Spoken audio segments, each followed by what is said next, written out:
Bienvenue dans l'édition Nuit. Merci de nous suivre sur France 24 et France Info pour ce nouveau journal dont voici les titres.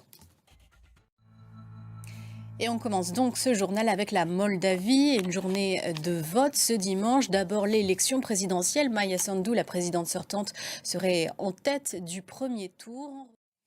Un autre pays où s'opposent pro-européens et pro-russes, c'est la Géorgie qui voterait la semaine prochaine. En attendant, des dizaines de milliers de manifestants se sont rassemblés ce dimanche à Tbilissi. Cela appartient au camp des pro-européens et qui veulent faire de ces élections législatives un vrai choix entre Europe et Russie. Et Tanagi. La guerre a fait rage ce dimanche entre Israël et le Hezbollah. L'État hébreu a frappé massivement. Beyrouth et le sud du pays ont été visés. Un organisme financé.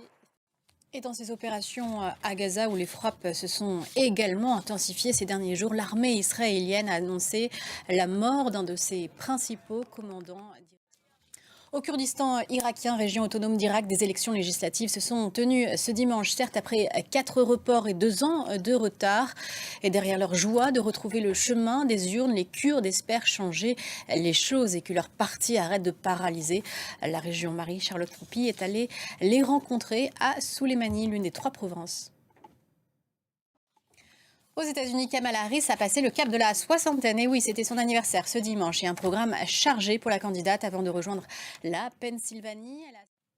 Il reste 15 jours d'ici l'élection. Ça fait 15 millions de dollars à débourser pour Elon Musk. Le milliardaire propriétaire du réseau social X mouille sa chemise pour faire gagner son favori, Donald Trump. Il a mis en place une loterie pour les signataires d'une de ses pétitions inscrits dans des États clés. Et cela fait des heureux. Récit d'Ethan Hadji.